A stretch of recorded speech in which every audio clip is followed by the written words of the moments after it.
ਗੁਰੂ ਰੂਪ ਪਿਆਰੀ ਸਾਧ ਸੰਗਤ ਜੀ, ਵਾਹਿਗੁਰੂ ਜੀ ਕਾ ਖਾਲਸਾ, ਵਾਹਿਗੁਰੂ ਜੀ ਕੀ ਫਤਿਹ।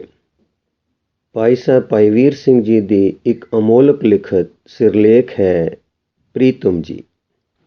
ਇਸ ਲਿਖਤ ਨੂੰ 7 ਭਾਗਾਂ ਵਿੱਚ ਪੜ੍ਹਿਆ ਜਾਵੇਗਾ ਜੀ।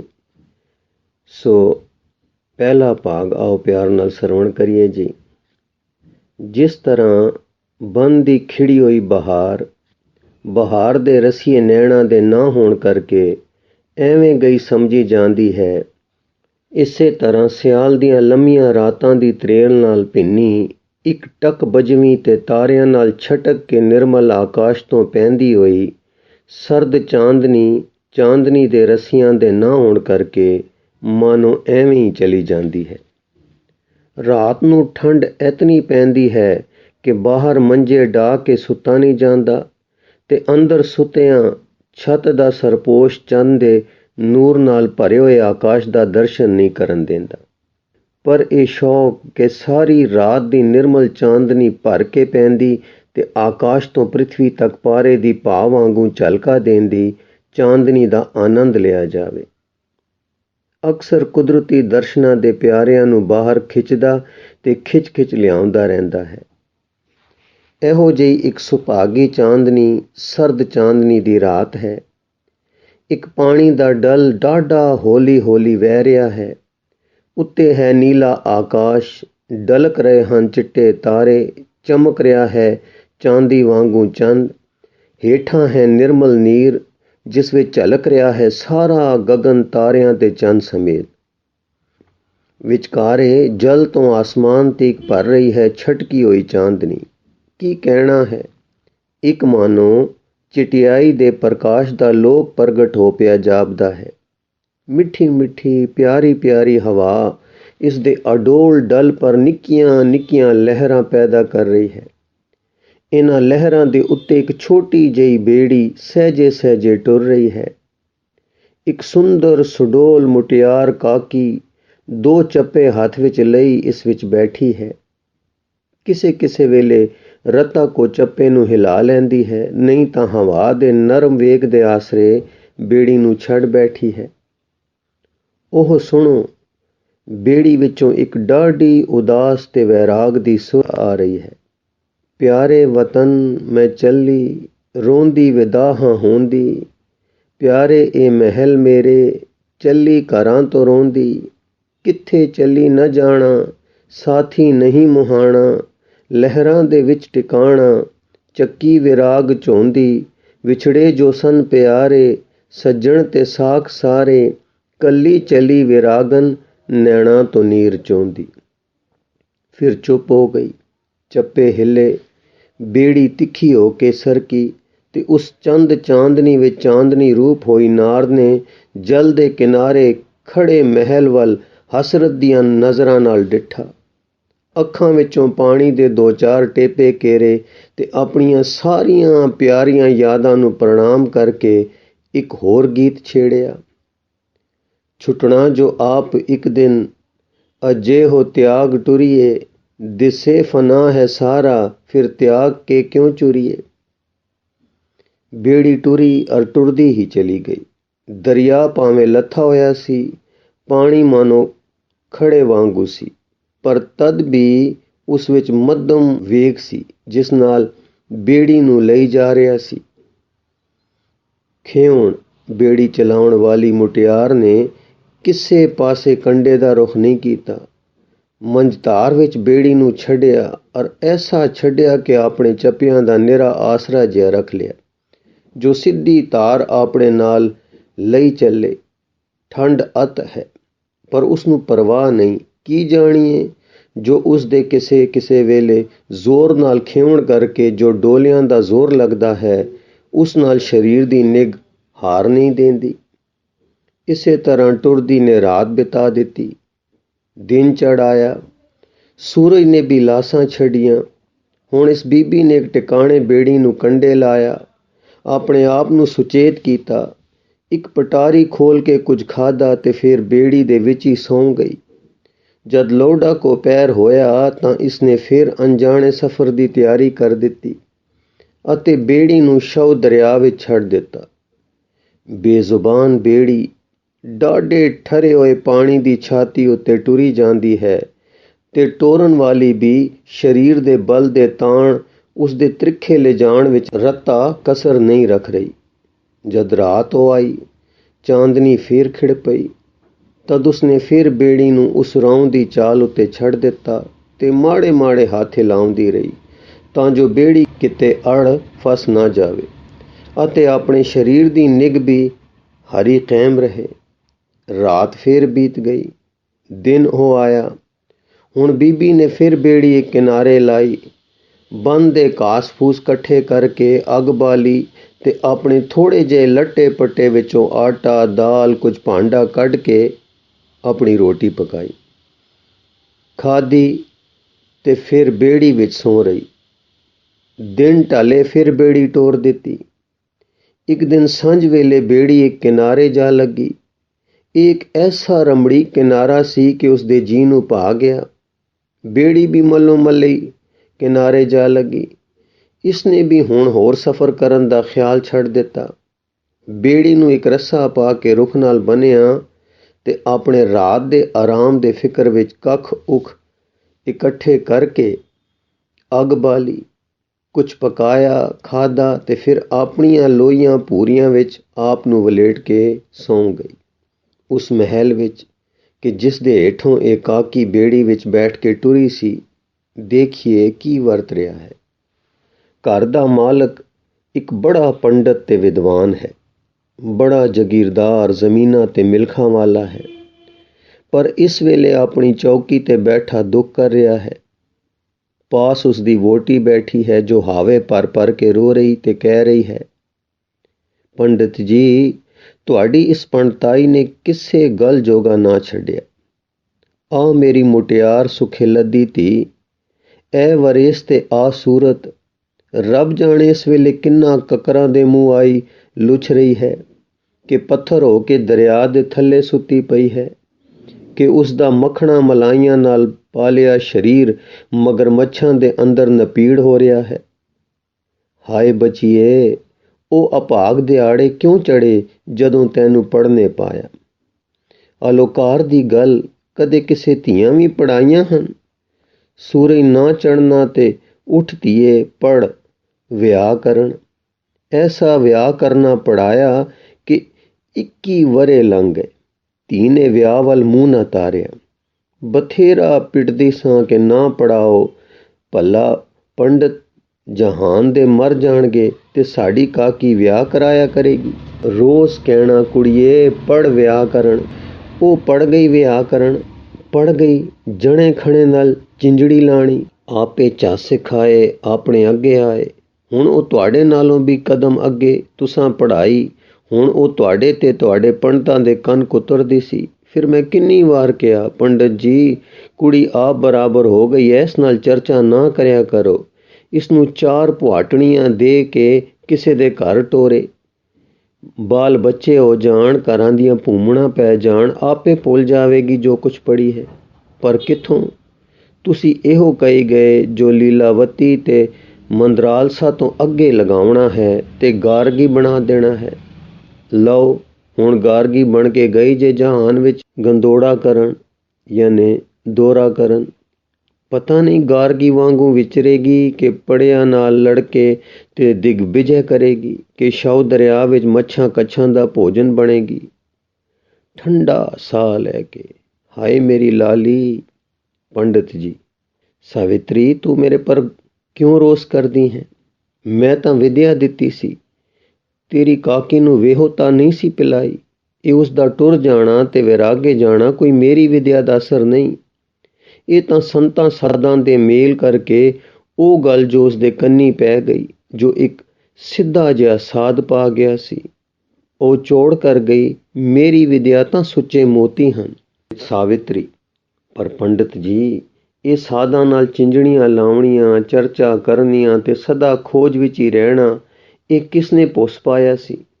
ਤੁਸੀਂ ਕਹਿੰਦੇ ਸੀ ਕਿ ਵਿਦਿਆ ਚਰਚਾ ਨਾਲ ਵੱਧਦੀ ਹੈ, ਸੋ ਕੁੜੀ ਨੂੰ ਸੁਭਾਅ ਪੈ ਗਿਆ। ਮਾਛੀ ਰੋਜ਼ ਜਾਲ ਵਿੱਚ ਮੱਛੀਆਂ ਫੜਦਾ ਹੈ, ਕਦੇ ਸੰਸਾਰ ਯਾਨੀ ਮਗਰਮੱਛ ਦਾ ਬੱਚਾ ਵੀ ਜਾਲ ਵਿੱਚ ਆ ਜਾਂਦਾ ਹੈ। ਤਦੋਂ ਮਾਛੀ ਹੋਰਾਂ ਨੂੰ ਸਾਰੇ ਭਾਅ ਮਾਲੂਮ ਹੋ ਜਾਂਦੇ ਹਨ। ਤੁਹਾਡੇ ਸਾਧਾਂ ਵਿੱਚ ਇੱਕ ਆ ਗਿਆ ਕੋਈ ਸਾਧ ਜੋ ਤੁਹਾਡੇ ਪਿਓ ਧੀ ਦੋਹਾਂ ਦੀ ਵਿਦਿਆ ਦੇ ਖਲਵਾੜੇ ਵਿੱਚ ਇੱਕ ਚੰਗਿਆੜੀ ਧਰ ਕੇ ਟੁਰਦਾ ਹੋਇਆ। ਧੀ ਤਾਂ ਰੋ ਬੈਠੀ ਵਿਦਿਆ ਨੂੰ ਤੇ ਆਪੇ ਨੂੰ ਸ਼ੁਦੈਣ ਹੋ ਗਈ, ਤੇ ਮੈਂ ਰੋ ਬੈਠੀ ਧੀ ਨੂੰ। ਦੋਵੇਂ ਖਲਵਾੜੇ ਸੜ ਗਏ। ਹੁਣ ਦੱਸੋ ਮੈਂ ਕਿੱਧਰ ਜਾਵਾਂ? ਮੇਰਾ ਕਲੇਜਾ ਥਾਵੇਂ ਨਹੀਂ ਬੈਠਦਾ, ਉੜਦਾ ਹੀ ਉੜਦਾ ਜਾਂਦਾ ਹੈ। ਅੱਜ ਤੀਸਰਾ ਦਿਨ ਹੋ ਗਿਆ ਹੈ, ਨਾ ਅੰਨ ਨਾ ਜਲ। ਪੰਡਤ, ਦੱਸ ਹੁਣ ਕੀ ਕਰੀਏ? ਆਦਮੀ ਦੂਰ ਦੂਰ ਦੌੜਾਏ, ਸੂਈਏ ਛੱਡੇ, ਬੇੜੀਆਂ ਮਗਰ ਦੌੜਾਈਆਂ, ਜਾਲ ਪੁਆਏ, 50-50 ਕੋਹ ਤੱਕ ਕੰਢੇ ਕੰਢੇ ਪੁੱਛਾਂ ਕੀਤੀਆਂ। ਕੋਈ ਉਗ ਮੋਹਰ ਮਿਲੇ ਤਾਂ ਥਾਉ ਲੱਗੇ। ਸਾਡੇ ਕੀ ਵਸ? ਹੋਣੀ ਪਰਬਲ ਹੈ। ਰਾਮ ਤੇ ਕ੍ਰਿਸ਼ਨ ਨਾਲ ਹੋ ਕੇ ਰਹੀ, ਅਸੀਂ ਕਿਸ ਗਿਣਤੀ ਵਿੱਚ ਹਾਂ? ਪੰਡਤਾਣੀ, ਇਹ ਤਾਂ ਸੱਚ ਹੈ, ਪਰ ਮਾਂ ਦੀਆਂ ਆਂਦਰਾਂ ਨੂੰ ਤਾਂ ਗੱਲਾਂ ਨਾਲ ਠੰਡ ਨਹੀਂ ਪੈ ਸਕਦੀ। ਪੰਡਤ, ਤੇ ਪਿਓ ਕੀ ਕਰੇ ਜਿਸ ਦੀਆਂ ਆਂਦਰਾਂ ਦੇ ਨਾਲ ਆਸਾਂ ਤੇ ਉਮੀਦਾਂ ਵੀ ਰੁੜ ਗਈਆਂ? ਨਾ ਨਿਰੀ ਪੱਲੀ ਪੋਸੀ ਧੀ ਗਈ, ਸਗੋਂ ਆਪਣੇ ਤੋਂ ਸਿਆਣੀ ਧੀ ਗਈ। ਇਸ ਤਰ੍ਹਾਂ ਦੇ ਕੀਰਨੇ ਕਰ ਹੀ ਰਹੇ ਸਨ ਕਿ ਸੰਤੋ ਗੋਲੀ ਦੌੜੀ ਦੌੜੀ ਆਈ ਤੇ ਆਖਣ ਲੱਗੀ ਕਿ ਘਾਟ ਉੱਤੇ ਜੋ ਪਿੱਪਲ ਹੈ ਉਸ ਦੀ ਟਾਹਣੀ ਨਾਲ ਇੱਕ ਡੱਬੀ ਧਾਗੇ ਨਾਲ ਬੱਧੀ ਹੋਈ ਲਟਕ ਰਹੀ ਸੀ। ਉਸਨੂੰ ਖੋਲ੍ਹਿਆ ਤਾਂ ਇੱਕ ਕਾਗਜ਼ ਮਿਲਿਆ ਹੈ। ਪਤਾ ਨਹੀਂ ਕੀ ਹੈ, ਪਰ ਅੱਖਰ ਮੇਰੀ ਬੀਬੀ ਜੀ ਦੇ ਲੱਗਦੇ ਹਨ। ਪੰਡਤ ਜੀ ਨੇ ਛੇਤੀ ਨਾਲ ਕਾਗਜ਼ ਲਿਆ ਤੇ ਪੜ੍ਹਿਆ। ਉਹਨਾਂ ਕਠੋਰ ਨੇਤਰਾਂ ਵਿੱਚੋਂ ਜੋ ਕਦੇ ਨਹੀਂ ਰੋਏ ਸੇ, ਅੱਜ ਅਥਰੂ ਗਿਰ ਰਹੇ ਹਨ। ਪਤਾ ਨਹੀਂ ਕਿਸ ਵਿਜੋਗ ਭਰੇ ਮਨ ਨਾਲ ਪਿਆਰ ਦੀ ਰੱਸੀ ਨੂੰ ਤੋੜ ਕੇ ਬੰਨ ਦਾ ਰਾਹ ਲੈਣ ਵਾਲੇ ਜੋਗੀ ਹੱਥਾਂ ਨੇ ਲਿਖੇ ਹਨ ਕਿ ਪੰਡਤ ਜੀ ਰੋਂਦੇ ਵੈਰਾਗ ਵਿੱਚ ਉਸ ਨੂੰ ਗਾਵਣ ਲੱਗ ਗਏ। ਸਖੇ ਧਨੀਆ ਕਿ ਚਿੱਤਰ ਤਰੁੱਟਤ ਪਾਓ, ਬੰਦ ਵਿਤਕਰਾ ਵਨਾਤੇ ਚਿਤਰਾਂਤ ਵਿਸ਼ਮ, ਵਿਸ਼ਿਆਸ਼ੀ ਵਿਸ਼ਗਤਾ, ਸ਼ਰਤ ਚੰਦਰ ਜਿਉਤ ਸਾਧਨਾ ਵਲਗਨਨ, ਭੋਗ ਸੁਭੰਗਾ ਨਯੰਤੇ ये ਰਾਤਰੰਗ, ਸੁਕ੍ਰਿਤਯ ਚਿਤੈਂਕ ਸ਼ਰਣੰ। ਕੁਝ ਸੰਸਕ੍ਰਿਤ ਵਿੱਚ ਲਿਖਿਆ ਸੀ। ਇਹ ਭਰਥਰੀ ਹਰੀ ਜੀ ਦੇ ਵੈਰਾਗ ਸ਼ਤਕ ਦੇ 2 ਸ਼ਲੋਕ ਸਨ। ਪੰਡਤਾਣੀ, ਕੀ ਇਹ ਕਾਕੀ ਕੁਛ ਲਿਖ ਕੇ ਛੱਡ ਗਈ ਹੈ? ਪੰਡਤ, ਜੀ ਹਾਂ। ਪੰਡਤਾਣੀ, ਫਿਰ ਕੁਛ ਮੈਂ ਨਿਖੁੱਟੀ ਨੂੰ ਵੀ ਦੱਸੋ ਜੋ ਕਿੱਥੇ ਗਈ ਹੈ ਤੇ ਕੀ ਲਿਖ ਗਈ ਹੈ? ਪੰਡਤ, ਲਓ ਸੁਣੋ। ਪਹਿਲੇ ਸ਼ਲੋਕ ਦਾ ਇਹ ਅਰਥ ਹੈ, ਹੇ ਮਿੱਤਰ, ਧੰਨ ਹਨ ਉਹ ਸੱਜਣ ਜੋ ਸਰਦ ਚਾਂਦਨੀ ਦੀ ਖਿੜੀ ਹੋਈ ਰਾਤ ਵਿੱਚ ਗੋਰੀ ਗੋਰੀ ਚਾਂਦਨੀ ਨਾਲ ਭਰੇ ਹੋਏ ਆਕਾਸ਼ ਦੇ ਫੈਲਾਓ ਹੇਠ ਸੋਹਣੀ ਤੇ ਮਨ ਪ੍ਰਸੰਨ ਕਰਨ ਵਾਲੀ ਰਾਤ ਨੂੰ ਇਉਂ ਬਿਤਾਉਂਦੇ ਹਨ ਕਿ ਪੁਨਾਂ ਦੇ ਸਮੂਹ ਦੀ ਸ਼ਰਨ ਦੀ ਮਨ ਵਿੱਚ ਕੇਵਲ ਟੇਕ ਧਾਰ ਕੇ ਬੈਠੇ ਹਨ। ਸੰਸਾਰ ਦੇ ਬੰਧਨਾਂ ਦੇ ਕਲੇਸ਼ਾਂ ਨੂੰ ਭੰਨ ਕੱਤਿਆ ਹੈ ਅਤੇ ਮਨ ਵਿੱਚੋਂ ਭਿਆਨਕ ਤੇ ਸਰਬ ਸਮਾਨ ਕਰੜੇ ਵਿਸ਼ਿਆਂ ਨੂੰ ਦੂਰ ਕਰ ਦਿੱਤਾ ਹੈ। ਹੇ ਭਗਵਾਨ, ਬਾਲਕੀ ਵੈਰਾਗਵਾਨ ਹੋ ਗਈ। ਪੰਡਤਾਣੀ, ਹਾਏ, ਗਿਆਨ ਨੇ ਪਟ ਕਾਤੀ। ਕੁਛ ਹੋਰ ਵੀ ਲਿਖਿਆ ਹੈ ਕਿ ਇਹੋ ਹੈ? ਪੰਡਤ, ਹੋਰ ਜੋ ਲਿਖਿਆ ਹੈ ਉਸ ਦਾ ਇਹ ਅਰਥ ਹੈ, ਅਸੀਂ ਹੁਣ ਬਨ ਨੂੰ ਚੱਲੇ ਹਾਂ। ਹੇ ਮਨ, ਹੇ ਬੁੱਧੀ, ਸਾਨੂੰ ਪਿਆਰ ਕਰਨੇ ਵਾਲੀ, ਸੰਸਾਰ ਦੇ ਸਵਾਦਾਂ ਤੋਂ ਹੁਣ ਤੂੰ ਵੀ ਉੱਠ ਅਤੇ ਪਵਿੱਤਰ ਜੰਗਲੀ ਫਲਾਂ ਫੁੱਲਾਂ ਨਾਲ ਆਪਣਾ ਨਿਰਬਾਹ ਕਰ। ਬਣੇ ਬਣਾਏ ਸੱਥਰ ਤੇ ਆਪਣੀ ਸੇਜ ਬਣਾ ਅਤੇ ਤਿਆਰ ਮਿਲਦੇ ਬਲਕਲ ਭੋਜ ਪੱਤਰਾਂ ਦੇ ਕੱਪੜੇ ਪਹਿਨ ਕੇ ਨਿਰਬਾਹ ਕਰ।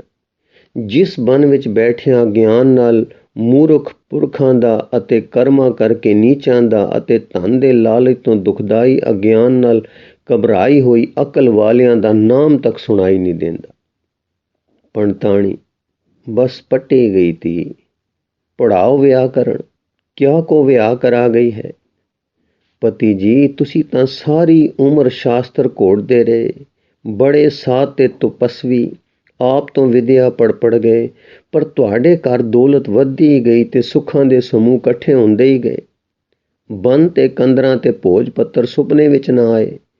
ਇਹ ਕਾਕੀ ਨੂੰ ਕੀ ਪੜਾਇਆ ਸਾਜੇ ਜੋ ਰੂਹ ਦੇ ਘੋੜਿਆਂ ਵਿੱਚ ਹੀ ਅੱਗ ਲੱਗ ਉੱਠੀ। ਪੰਡਤ, ਪ੍ਰੀਏ, ਇਹ ਅੱਗ ਮੇਰੀ ਵਿਦਿਆ ਵਿੱਚ ਨਹੀਂ ਸੀ, ਇਹ ਤਾਂ ਉਹ ਸਾਦੜਾ ਲਾ ਗਿਆ ਹੈ। ਇਹ ਗੱਲਾਂ ਹੋ ਹੀ ਰਹੀਆਂ ਸਨ ਕਿ ਬਾਹਰੋਂ ਇੱਕ ਮਾਲਕੋਂਸ ਦੀ ਵੈਰਾਗ ਭਰੀ ਤੇ ਦਿਲਕੁਠਵੀਂ ਸੁਰ ਆਉਣ ਲੱਗ ਪਈ। ਕੁਛ ਐਸਾ ਇਸ ਦਾ ਅਸਰ ਸੀ ਕਿ ਸਾਰਿਆਂ ਦਾ ਧਿਆਨ ਉਧਰ ਲੱਗ ਗਿਆ ਔਰ ਸਾਰੇ ਮੂਰਤਾਂ ਵਾਂਗੂ ਚੁੱਪ ਹੋ ਗਏ।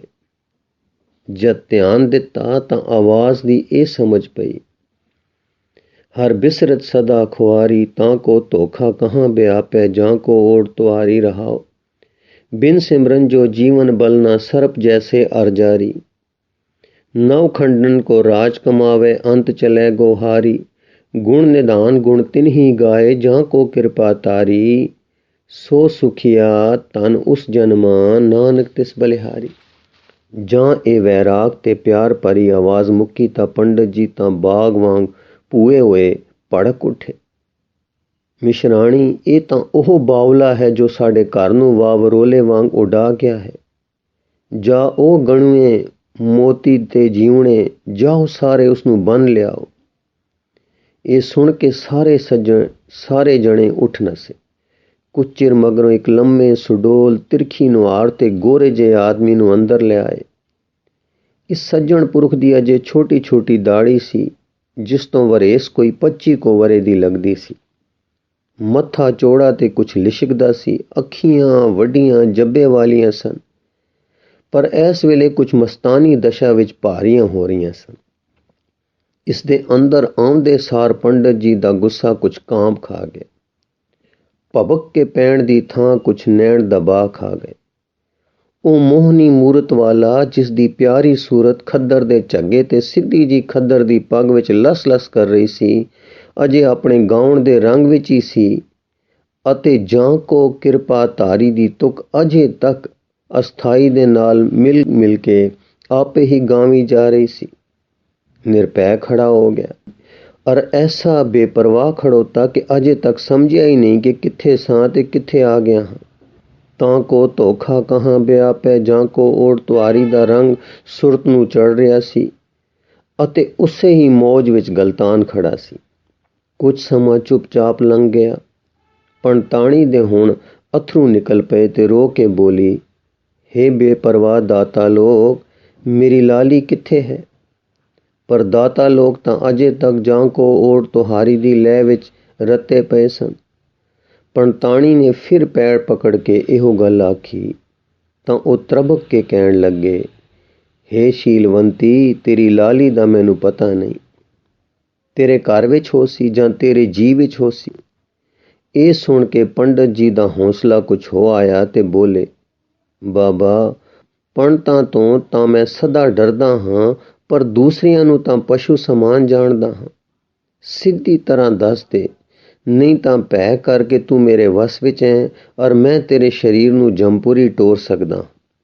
ਦਾਤਾ ਲੋਕ, ਪੰਡਤ ਜੀ, ਮੈਂ ਪੰਡਤ ਨਹੀਂ ਹਾਂ, ਪਰ ਮੈਂ ਭੈ ਕਦੇ ਕਿਸੇ ਨੂੰ ਦਿੱਤਾ ਨਹੀਂ ਤੇ ਕਦੇ ਕਿਸੇ ਦਾ ਮੰਨਿਆ ਨਹੀਂ। ਜੋ ਸੱਚ ਹੈ ਸੋ ਨਿਰਭੈ ਆਖ ਰਿਹਾ ਹਾਂ ਕਿ ਤੁਹਾਡੀ ਲਾਲੀ ਦਾ ਮੈਨੂੰ ਕੋਈ ਪਤਾ ਨਹੀਂ ਹੈ। ਪੰਡਤ, ਅੱਗ ਲਾਉਣੀ ਜਾਣਦਾ ਹੈ ਤੇ ਫਿਰ ਬੁਝਾਉਣੀ ਨਹੀਂ ਜਾਣਦਾ। ਕਿਉਂ ਉਸ ਪੰਡਤ ਕੰਨਿਆ ਨੂੰ ਕੋਈ ਭੂਪਕੇ ਦੀ ਗੱਲ ਆਖੀ ਸਾਈ ਜੋ ਉਹ ਆਪੇ ਵਿੱਚ ਨਾ ਰਹੀ। ਦਾਤਾ ਲੋਕ, ਮੈਂ ਤਾਂ ਅੱਗ ਲਾਉਣੀ ਨਹੀਂ ਜਾਣਦਾ। ਅਣਲੱਗੀਆਂ ਨੂੰ ਲਾਉਣ ਵਾਲਾ ਤੇ ਲੱਗੀਆਂ ਨੂੰ ਪੁਗਾਉਣ ਵਾਲਾ ਉਹ ਸਰਬਧਾਰ ਮਾਲਕ ਹੈ। ਮੈਨੂੰ ਤਾਂ ਤੁਸਾਂ ਜਾਂ ਉਹਨਾਂ ਨੇ ਪੁੱਛਿਆ ਕਿ ਸੱਚ ਦੱਸ, ਮੈਂ ਸੱਚ ਦੱਸਿਆ ਹੈ। ਸੱਚ ਜੇ ਅੱਗ ਹੈ ਤਾਂ ਚੰਗਾ, ਪਾਪਾਂ ਦੇ ਮੜੇ ਸਾੜੇਗਾ ਤੇ ਪਾਪ ਮੁੱਕ ਗਏ ਤਾਂ ਲੱਗੀ ਹੋਈ ਆਪੇ ਬੁੱਝ ਜਾਵੇਗੀ। ਪੰਡਤ, ਇਉਂ ਨਹੀਂ, ਇਹ ਜਿੰਨ ਆਉਂਦੇ ਹਨ, ਝਾੜੇ ਮੰਤਰਾਂ ਨਾਲ ਨਹੀਂ ਨਿਕਲਦੇ। ਇਹਨਾਂ ਦਾ ਦਾਰੂ ਲਸ਼ਟਕਾ ਮੰਤਰ ਭਾਵ ਲਾਠੀਆਂ ਮਾਰਨ ਵਿੱਚ ਵਸਦਾ ਹੈ।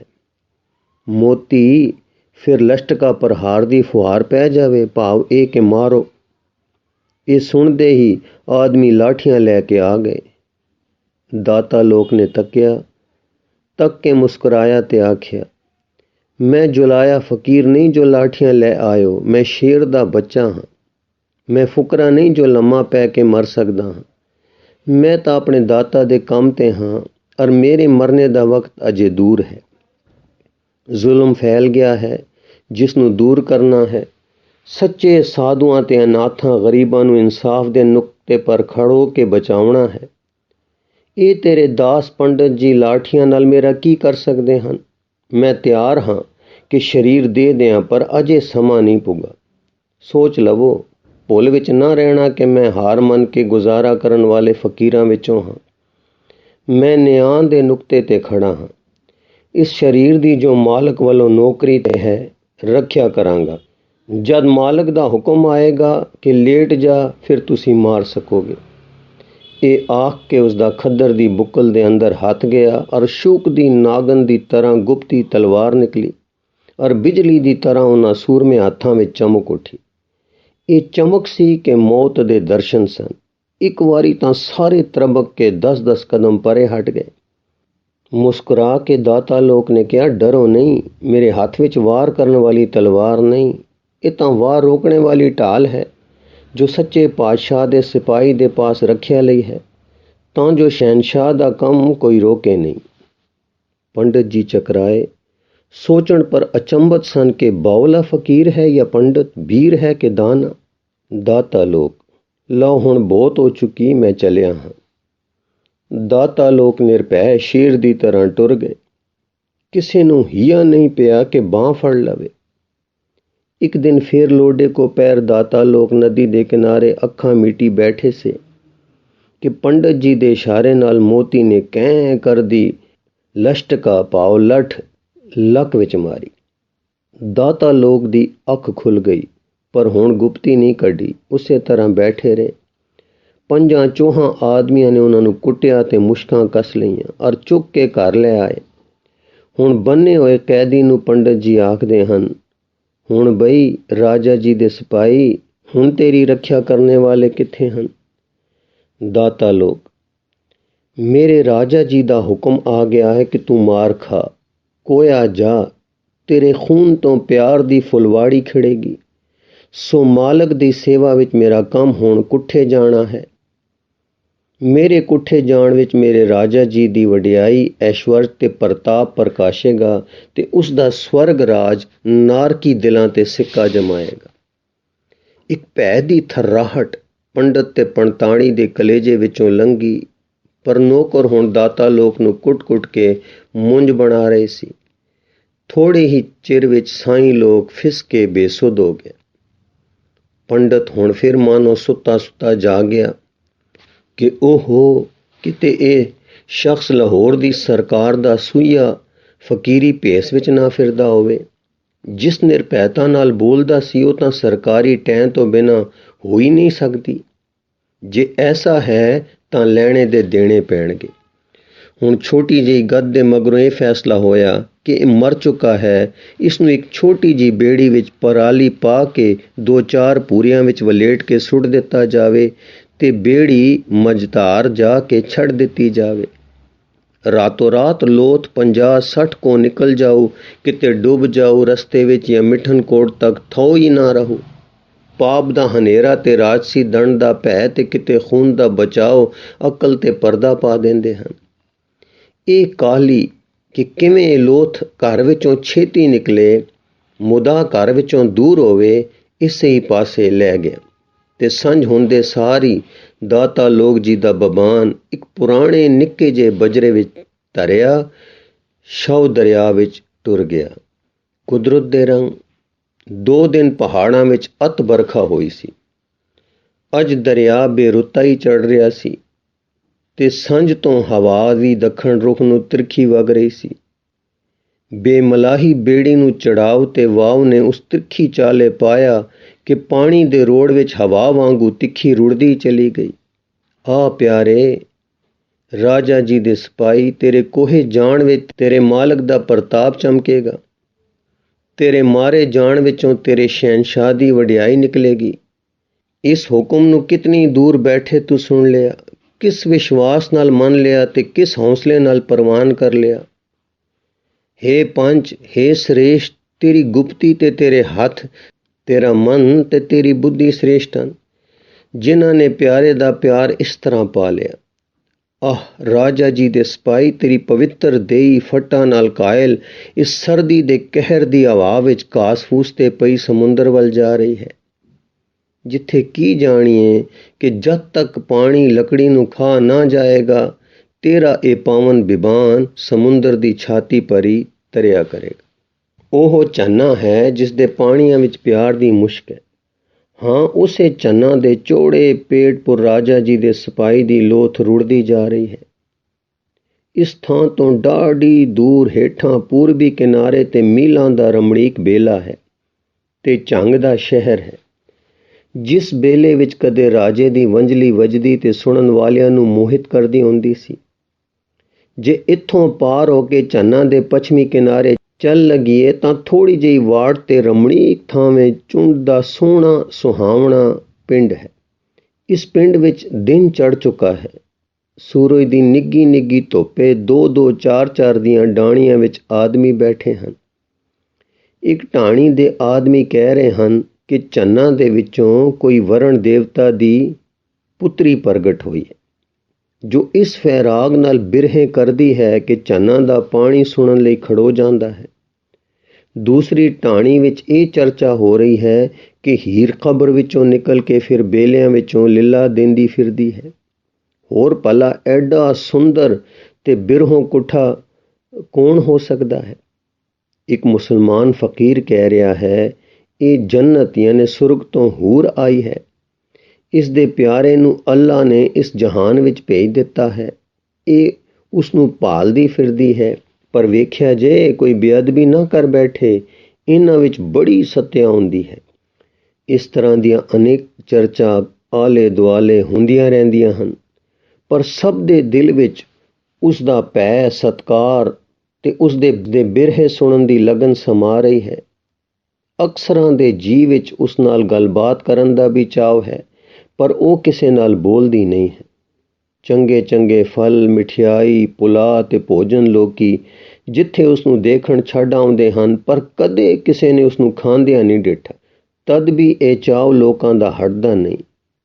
ਤ੍ਰੀਮਤਾਂ ਅਕਸਰ ਮਗਰ ਫਿਰਦੀਆਂ ਹਨ। ਜਦ ਕਿਤੇ ਬੈਠ ਕੇ ਲੀਲਾਂ ਦੇਂਦੀ ਗਾਉਂਦੀ ਹੈ ਤਾਂ ਝੁਰਮਟ ਪਾ ਕੇ ਲੋਕੀ ਆ ਬੈਠਦੇ ਹਨ। ਇਸ ਵੇਲੇ ਉਹ ਵੈਰਾਗਣ ਕੰਨਿਆ ਢਾਹੇ ਤੇ ਬੈਠੀ ਹੈ। ਨਿੱਕੀ ਜਿਹੀ ਵੀਣਾ ਹੱਥ ਵਿੱਚ ਹੈ, ਜਿਸ ਵਿੱਚ ਕਲਿਆਣ ਦਾ ਇੱਕ ਬੇਵਕਤਾ ਤਰਾਨਾ ਵੱਜ ਰਿਹਾ ਹੈ, ਅਰ ਵਜਾਉਣ ਵਾਲੀ ਉਸ ਰੰਗ ਵਿੱਚ ਮਗਨ ਹੈ। ਹੁਣ ਗਲਾ ਵੀ ਖੁੱਲਿਆ। ਗਲਾ ਕੀ ਖੁੱਲਿਆ, ਬਨ ਥਰਰਾ ਉੱਠਿਆ। ਸੱਚੀ ਮੁੱਚੀ ਐਉਂ ਜਾਪੇ ਕਿ ਲਹਿਰਾਂ ਤੇ ਵੀ ਕੁਛ ਅਸਰ ਪੈ ਰਿਹਾ ਹੈ। ਆਵਾਜ਼ ਨਿਕਲੀ, ਦੌਲਤ ਉਮਰ ਜਵਾਨੀ ਕੂੜੇ, ਕੂੜੇ ਸਭ ਪਰਵਾਸੇ, ਕੂੜੇ ਰੰਗ ਤਮਾਸ਼ੇ ਸਾਰੇ, ਕੂੜੇ ਰੋਵਣ ਹਾਸੇ, ਕੂੜੇ ਤਾਜ ਸਿਰਾਂ ਤੇ ਸੌਂਦੇ, ਕੂੜੇ ਹੱਥੀਂ ਕਾਸੇ, ਜਿੰਨੇ ਦਾਵ ਲਗਾਏ ਕੂੜੇ, ਕੂੜੇ ਢਾਲੇ ਪਾਸੇ, ਕੂੜੇ ਦਾਵੇ ਕੂੜੇ ਮਾਣੇ, ਕੂੜੇ ਸਭ ਅਸਾਸੇ, ਸੱਚ ਜਾਣ ਜੋ ਕੱਚ ਵਿਹਾਜੇ, ਓੜਕ ਕੂੜੇ ਪਾਸੇ। ਵੀਣਾ ਢਹਿ ਪਈ, ਅੱਖਾਂ ਮਿਟ ਗਈਆਂ। ਪਾਣੀ ਤਰਪ ਤਰਪ ਗਿਰ ਰਿਹਾ ਹੈ। ਜਿੰਦਾ ਠੰਡੀ ਤਰੇਲੀ ਹੋਈ ਰਾਤ ਦੇ ਮਗਰੋਂ ਪੱਤਿਆਂ ਤੇ ਟੋਪੇ ਕਿਰਦੇ ਹਨ। ਚੁਤਰਫੇ ਭੀੜ ਚੁੱਪਚਾਪ ਬੈਠੀ ਹੈ, ਜੋ ਕੋਈ ਹੋਰ ਟੇਪੇ ਦੀ ਆਵਾਜ਼ ਆਵੇਗੀ, ਪਰ 4 ਘੜੀਆਂ ਚੁੱਪ ਵਰਤੀ ਰਹੀ। ਫਿਰ ਅੱਖਾਂ ਨਹੀਂ ਖੁੱਲੀਆਂ, ਪਰ ਇਹ ਸੱਦ ਉੱਠੀ, ਮੁੱਠੀ ਮਾਣ ਜੋ ਬੰਦੇ ਮੱਤੀ, ਮੁੱਠੀ ਭਰੀ ਜਵਾਨੀ, ਮੁੱਠੀ ਤਾਣ ਮਾਪਿਆਂ ਰੱਤੀ, ਮੁੱਠੀ ਮਾਲ ਗੁਮਾਨੀ, ਮੁੱਠੀ ਪੜੀ ਬਹੁਤ ਹਾਂ ਵਿਦਿਆ, ਮੁੱਠੀ ਅਕਲ ਦੀਵਾਨੀ, ਮੁੱਠੀ ਕੁੱਠੀ ਲੁੱਠੀ ਗਈਆਂ, ਭੁੱਲੀ ਫੇਰ ਭੁਲਾਨੀ। ਫਿਰ ਚੁੱਪ ਹੋ ਗਈ। ਬਹੁਤ ਚਿਰ ਬੈਠ ਬੈਠ ਕੇ ਲੋਕ ਉੱਠ ਗਏ। ਸੂਰਜ ਢਾਲੇ ਪੈ ਗਿਆ। ਇਸ ਦੀ ਅੱਖ ਖੁੱਲੀ। 2 ਡੰਗ ਭੁੱਖਿਆਂ ਲੰਘ ਚੁੱਕੇ ਸਨ। ਇਸ ਵੇਲੇ ਅੱਖਾਂ ਦੇ ਸਾਹਮਣੇ ਕੁਛ ਮਠਿਆਈ, ਕੁਛ ਚੌਲ, ਫੁਲਕੇ ਤੇ ਦੁੱਧ ਪਿਆ ਸੀ। ਜੀ ਤਾਂ ਖਾਣ ਨੂੰ ਨਹੀਂ ਕਰਦਾ, ਪਰ ਭੁੱਖ ਬੁਰੀ ਬਲਾ ਹੈ।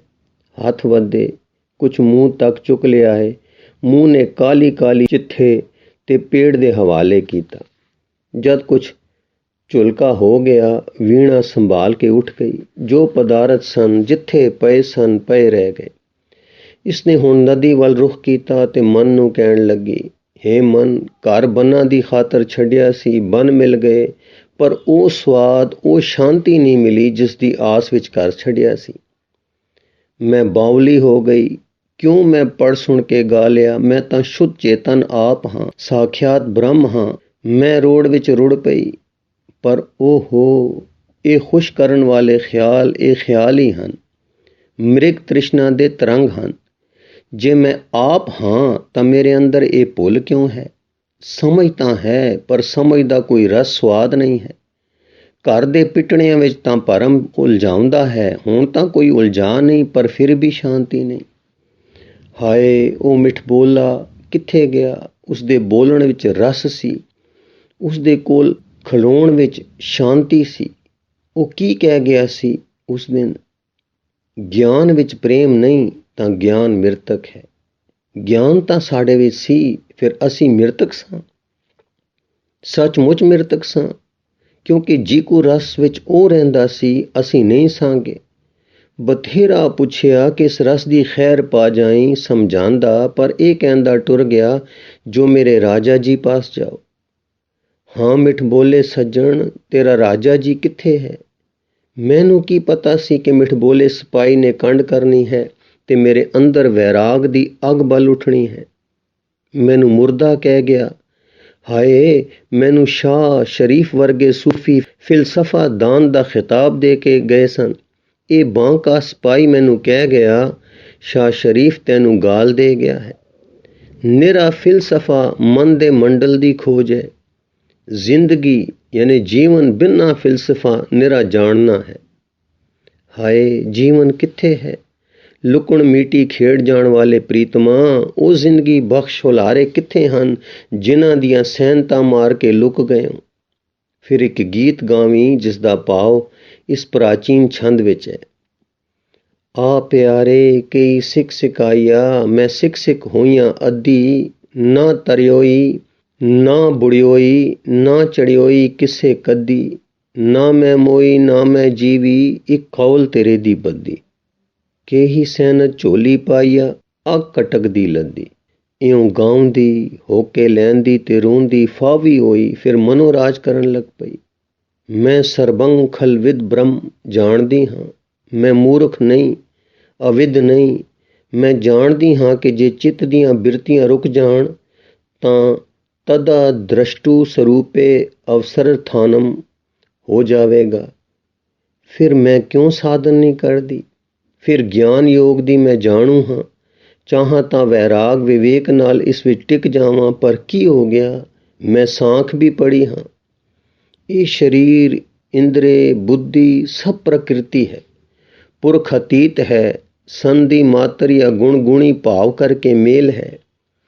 ਕਰਤਾ ਇਹ ਪ੍ਰਕਿਰਤੀ ਹੈ ਜੋ ਪੁਰਖ ਦੀ ਸੰਧੀ ਕਰਕੇ ਕਿਰਿਆਮਾਨ ਹੋ ਜਾਂਦੀ ਹੈ, ਪਰ ਆਪ ਜੜ ਹੈ। ਪਾਪ ਪੁੰਨ ਦਾ ਲੇਪ ਕਰਤਾ ਨੂੰ ਨਹੀਂ ਹੈ, ਪੁਰਖ ਅਤੀਤ ਨੂੰ ਕੋਈ ਲੇਪ ਨਹੀਂ ਹੈ। ਤਾਂ ਤੇ ਮੈਂ ਇਸ ਗਿਆਨ ਵਿੱਚ ਸੁਖ ਲਵਾਂ, ਪ੍ਰਕਿਰਤੀ ਪੁਰਖ ਨਾਲ ਪ੍ਰਤੀਬਿੰਬਤ ਆਲਸੇ ਹੋ ਰਹੀ ਹੈ। ਮੈਂ ਸਮਝਾਂ ਤੇ ਲੈ ਕਰਾਂ, ਮੈਂ ਸੁਤੰਤਰ ਤੇ ਅਪੈ ਹਾਂ।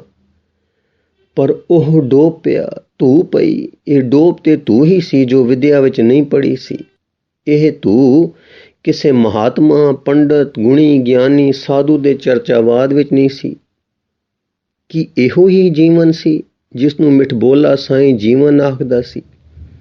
ਪਰ ਕੀ ਜਾਣੀਏ, ਜਦ ਇੱਕ ਝਲਕਾ ਦੇ ਕੇ ਮਾਰ ਗਿਆ, ਸੂਰਤ ਦੇਖ ਨਾ ਸੀਰਤ ਪੁੱਛੀ, ਦੇਖਦਿਆਂ ਮਨ ਹਾਰ ਗਿਆ। ਤਾਬ ਰਹੀ ਨਾ ਬੋਲਣ ਸੰਧੀ, ਵਿਨ ਕਲੇਜਾ ਪਾਰ ਗਿਆ। ਪਾਰੋਂ ਸਤ ਸੁਣੇਂਦਿਆਂ ਠਿੱਲੀ, ਹੱਥੋਂ ਪਾਰ ਉਰਾਰ ਗਿਆ। ਹੋਸ਼ ਗਈ ਸਿੱਖ ਸੀਨੇ ਬੱਜੀ, ਲਗ ਕਲੇਜੇ ਮਾਰ ਗਿਆ। ਹਾ ਹਾ ਨਦੀਏ, ਥਾਉ ਦੱਸ ਦਾਤਾ ਜੀ ਕਿੱਥੇ ਹਨ? ਇੰਨਾ ਹੀ ਥਾਉ ਦੱਸ ਜਾਂਦੇ ਕਿ ਕਿਸ ਰਾਜਾ ਜੀ ਦੇ ਸਿਪਾਹੀ ਹਨ, ਤਾਂ ਟੋਲ ਹੁੰਦੀ। ਹੁਣ ਕੀ ਟੋਲ ਹੋਵੇ? ਤਾਂਗਾ ਨੇ ਘੇਰ ਲਿਆ, ਸਿੱਕਾਂ ਨੇ ਵਿੰਨ ਲਿਆ, ਲੋਚਾਂ ਨੇ ਮਾਰ ਲਿਆ। ਨਾ ਸ਼ਾਸਤਰ ਰਸਤਾ ਦੇਂਦਾ ਹੈ, ਨਾ ਮੇਰੀ ਅਕਲ। ਮੈਨੂੰ ਹੋ ਕੀ ਗਿਆ? ਹਾਏ, ਇਕੱਲੜੀ ਹਾਂ, ਦੁਨੀਆ ਉਜਾੜ ਸਾਰੀ, ਕੋਈ ਨਹੀਂ ਹੈ ਮੇਰਾ, ਕਰਮਾਂ ਤੋਂ ਹੀਣ ਹਾਰੀ। ਇਉਂ ਵਿਲਕਦੀ ਕਿਨਾਰੇ ਪਹੁੰਚੀ। ਗੁਰੂ ਰੂ ਪਿਆਰੀ ਸਾਧ ਸੰਗਤ ਜੀ, ਇਸ ਲਿਖਤ ਦੇ ਬਾਕੀ ਭਾਗ ਆਪ ਜੀ ਨੂੰ ਅੱਗੇ ਸਰਵਣ ਕਰਾਉਣ ਦੀ ਕੋਸ਼ਿਸ਼ ਕਰਾਂਗੇ ਜੀ। ਵਾਹਿਗੁਰੂ ਜੀ ਕਾ ਖਾਲਸਾ, ਵਾਹਿਗੁਰੂ ਜੀ ਕੀ ਫਤਿਹ।